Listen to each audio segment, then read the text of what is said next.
When we think of 14th century England, we tend to picture mud, misery, and plague. But when you look at the records from that time, a very different picture emerges.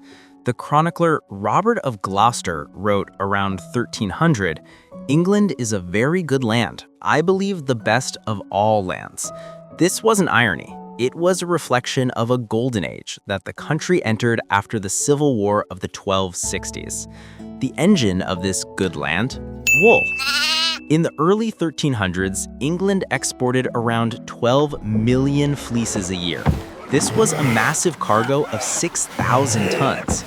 What made English wool so valuable were its long, fine fibers, needed by the master weavers of Florence and Flanders to create luxury textiles. The money in circulation tripled in a short time.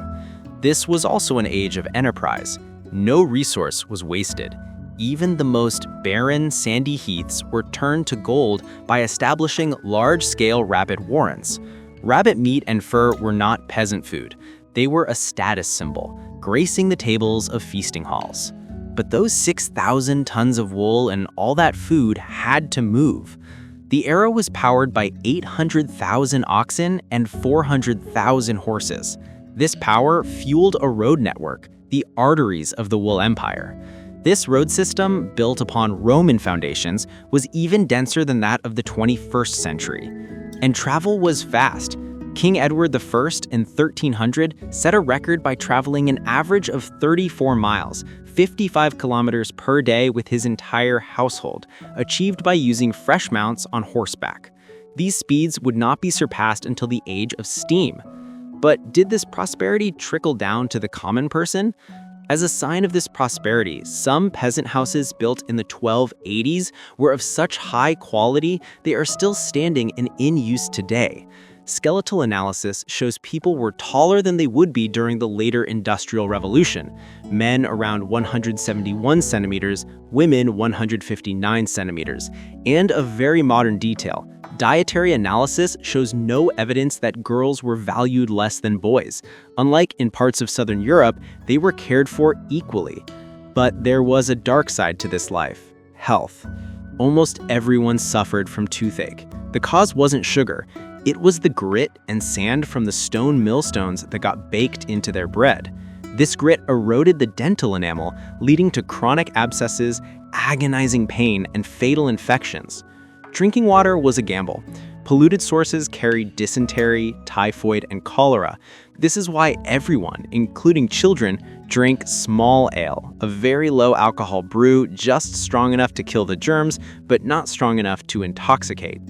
Due to contaminated water and vermin, sinusitis, tuberculosis, and eye infections were common.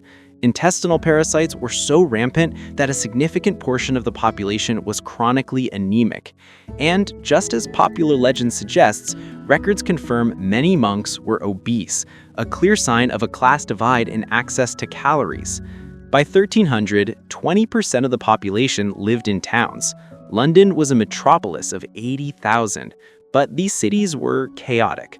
A street in Winchester was infamously named Shitelane. Stray pigs wandering the streets were officially recorded as a serious traffic hazard. The cities, built of timber and thatch, lived under the constant threat of fire. In this world, hierarchy was everything. The ideal was a stable order where everyone knew their place. This was demonstrated in daily rituals. Servants of great lords would kiss objects before handing them to their master as a sign of affection and subordination. Social mobility was suspicious. Law was one way to rise quickly, which is why lawyers were a hated class. They spoke law French, an impenetrable dialect that commoners couldn't understand, making justice a privilege. But what if you were outside this hierarchy? What if you were outside the law entirely? England, unlike continental Europe, saw no heresy until the 14th century. King Henry III had even forbidden the establishment of an inquisition, fearing it would be a public nuisance. But this didn't mean the law was soft. The ultimate expulsion from society was outlawry. An outlaw, known since Anglo-Saxon times, was declared to bear the wolf's head, or wolf's head. This meant they were no longer a person. They were a wolf. Anyone had the legal right to slay them on sight, like a wild animal. The greatest power after the king was the church. Collectively, the church owned half of all the land in England. Bishops and abbots were as wealthy and powerful as earls. And these were not just spiritual leaders, they were feudal lords and sometimes warriors. Bishop Despenser of Norwich, during the Peasants' Revolt, was described as charging into battle against the rebels like a wild boar gnashing its teeth, sparing no one. This immense worldly power bred resentment. The most extreme case occurred in 1328. The tenants of the Abbey of Bury St. Edmunds, fed up with their abbot, hatched an audacious plan. They kidnapped him, smuggled him onto a ship to mainland Europe, and held him prisoner for months. The England of 1300 was strong, rich, and organized, but this entire prosperity was a castle of glass. It depended on one thing: a stable climate. In the second half of the 13th century, a global cooling known as the Little Ice Age began. The signs came slowly. In 1250, it became so cold that wine production in England ceased for over 700 years. In 1309, the River Thames froze. And in 1315, the catastrophe hit.